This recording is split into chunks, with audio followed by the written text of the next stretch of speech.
Hello friends, welcome back to NVR updates YouTube channel. SSP scholarship ಅಪ್ಡೇಟ್ಗೆ ಸ್ವಾಗತ. ಇಲ್ಲಿ ಅನೇಕ PGCET 2024 ವಿದ್ಯಾರ್ಥಿಗಳಾದರೆ ಲಾಸ್ಟ್ ಡೇಟ್ ಬಗ್ಗೆ ಹಾಗೆ ನಮಗೆ KEA ಕಡೆಯಿಂದ ಡೇಟ್ ಆದರೆ ಶೇರ್ ಆಗಿಲ್ಲ ಅಂತ ಈ ರೀತಿ ಆದರೆ ಬರ್ತಿದೆ ಅಂತ ಒಂದು ಅಷ್ಟು ಡೌಟ್ಸ್ ಆದರೆ ಕೇಳಿದ್ದಾರೆ. ಹಾಗೆ SC/ST ವಿದ್ಯಾರ್ಥಿಗಳು ನಮಗೆ ಲಾಸ್ಟ್ ಡೇಟ್ ಆದರೆ ಯಾಕೆ SSP ವೆಬ್ಸೈಟಲ್ಲಿ ಆದರೆ ತೋರಿಸ್ತಿಲ್ಲ, ನಮಗೆ ಲಾಸ್ಟ್ ಡೇಟ್ ಆದರೆ ಯಾವಾಗಿದೆ, ಹಾಗೆ ಇನ್ಕಮ್ ಲಿಮಿಟ್ ಆದರೆ ಎಷ್ಟಿದೆ SC/ST ಹಾಗೆ OBC ಸ್ಟೂಡೆಂಟ್ಸ್ಗೆ ಅಂತ, ಹಾಗೆ ಲಾಸ್ಟ್ ಇಯರು ಒಂದು OBC ಸ್ಟೂಡೆಂಟ್ಸ್ಗೆಲ್ಲ ಸ್ಕಾಲರ್ಶಿಪ್ ಎಲ್ಲ ಬಂದಿಲ್ವಂತೆ ಯಾಕೆ ಅಂತ ಈ ರೀತಿ ಕೆಲವೊಂದು ಡೌಟ್ಸ್ ಆದರೆ ಕೇಳಿದ್ದಾರೆ. ಅದ್ರ ಬಗ್ಗೆ ಎಲ್ಲನೂ ನಾನು ಕಂಪ್ಲೀಟಾಗಿ ಈ ವಿಡಿಯೋ ಎಲ್ಲಾದರೆ ತಿಳಿಸ್ಕೊಡ್ತೀನಿ.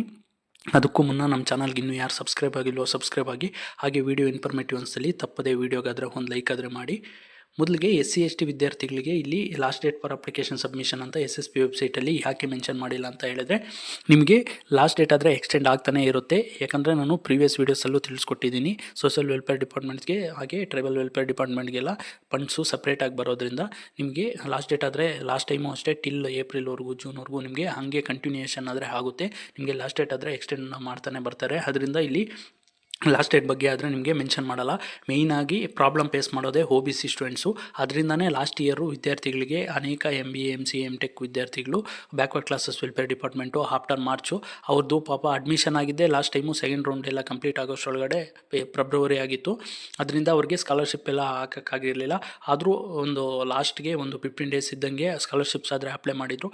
ಆದರೆ ಅನೇಕ ವಿದ್ಯಾರ್ಥಿಗಳು ಹೋಗಿ ಕೇಳಿದ್ದಕ್ಕೆ ನೀವು ಬಿಫೋರ್ ಮಾರ್ಚ್ ಆದರೆ ಅಪ್ಲೈ ಮಾಡಬೇಕಿತ್ತು ಅಂತ ಹೇಳಿ, ಅದರಿಂದ ಆದರೆ ಅವ್ರಿಗೆ ಇನ್ನೂ ಅಷ್ಟೇ ಬ್ಯಾಕ್ವರ್ಡ್ ಕ್ಲಾಸಸ್ ವೆಲ್ಫೇರ್ ಡಿಪಾರ್ಟ್ಮೆಂಟ್ ಅಂತ ಅವ್ರಿಗೆ ಸ್ಕೀಮೇ ಎಲಿಜಿಬಿಲಿಟಿ ಆದರೆ ತೋರಿಸ್ತಿರ್ಲಿಲ್ಲ. ಅದರಿಂದ ಆದರೆ ಲಾಸ್ಟ್ ಇಯರು OBC ವಿದ್ಯಾರ್ಥಿಗಳಿಗಾದರೆ ಸ್ಕಾಲರ್ಶಿಪ್ ಆದರೆ ಬಂದಿರಲಿಲ್ಲ. ಇನ್ನು SC/ST ವಿದ್ಯಾರ್ಥಿಗಳಿಗಾದರೆ ಕಂಪ್ಲೀಟಾಗಿ ಎಲ್ಲ ವಿದ್ಯಾರ್ಥಿಗಳಿಗೂ ಬಂದಿದೆ. ಹಾಗೆ ಒಂದು 40% ಪೀಪಲ್ಸ್ಗಾದರೆ ಈಗಾಗಲೇ ಸ್ಯಾಂಕ್ಷನ್ ಆಗಿದೆ. ಅದರಲ್ಲಿ ಫಸ್ಟ್ ಇನ್ಸ್ಟಾಲ್ಮೆಂಟ್ ಸೆಕೆಂಡ್ ಇನ್ಸ್ಟಾಲ್ಮೆಂಟು ಇರೋದ್ರಿಂದ ಅರ್ಧ ಆದರೆ ಬಂದಿದೆ. ಇನ್ನು ಉಳಿದಿದ್ದು ಗೌರ್ಮೆಂಟ್ ಆಫ್ ಇಂಡಿಯಾ ಕಡೆಯಿಂದ ಬರಬೇಕು ಅಂತ ವೆಯ್ಟ್ ಆದರೆ ಮಾಡ್ತಿದ್ದಾರೆ. ಆದರೆ ಖಂಡಿತ ಎಲ್ಲ ಅಮೌಂಟು ಎಲ್ಲ ವಿದ್ಯಾರ್ಥಿಗಳಿಗಾದರೆ ಬರುತ್ತೆ.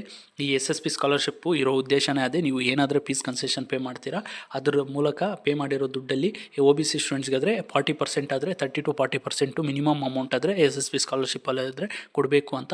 ಹಾಗೆ SC/ST ವಿದ್ಯಾರ್ಥಿಗಳಾದರೆ ಫಸ್ಟ್ಗೆ 750 ಪೇ ಮಾಡಿರೋದ್ರಿಂದ ಅವ್ರ ಪರವಾಗಿ ಗೌರ್ನಮೆಂಟೇ ನಿಮ್ಮ ಫೀಸಸ್ ಆದರೆ ಭರಿಸುತ್ತೆ.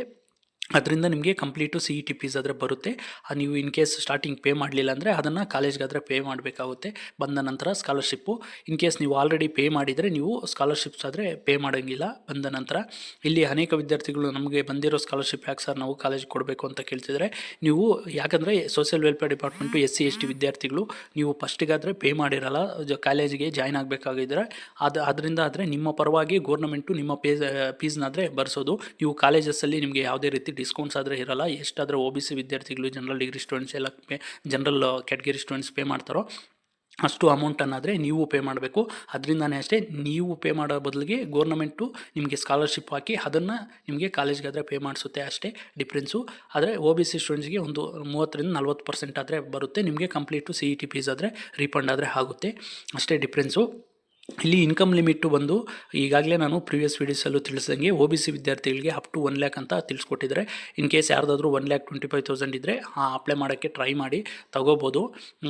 ಅಲ್ಲಿ ಮೋಸ್ಟ್ ಪ್ರಾಬಬಲಿ 1 lakhವರೆಗೂ ಅದರ ರಿಸ್ಟ್ರಿಕ್ಷನ್ ಆದರೆ ಮಾಡಿದ್ದಾರೆ. ನಿಮ್ಮ RD ನಂಬರ್ ಆದರೆ ಎಂಟರ್ ಮಾಡಿ ಒಮ್ಮೆ ಆದರೆ ಚೆಕ್ ಮಾಡಿ. ಇನ್ನು OBC ವಿದ್ಯಾರ್ಥಿಗಳಿಗಾದರೆ, ಇನ್ನು SC/ST ವಿದ್ಯಾರ್ಥಿಗಳಿಗಾದರೆ SC ವಿದ್ಯಾರ್ಥಿಗಳಿಗೆ ಅಪ್ ಟು 2.5 lakhs, ಹಾಗೆ ST ವಿದ್ಯಾರ್ಥಿಗಳಿಗೆ ಆದರೆ 2 lakhs ಅಂತ ಲಿಮಿಟ್ ಆದರೆ ಸೆಟ್ ಮಾಡಿದ್ದಾರೆ. ಆದರೆ ಎಬೋವ್ ಇನ್ಕಮ್ ವಿದ್ಯಾರ್ಥಿಗಳಿಗೂ ಬರುತ್ತೆ, ಒಮ್ಮೆ ಆದರೆ ಟ್ರೈ ಮಾಡಿ ನೀವು ಅಪ್ಲೈ ಮಾಡಬೇಕಾದ್ರೆ.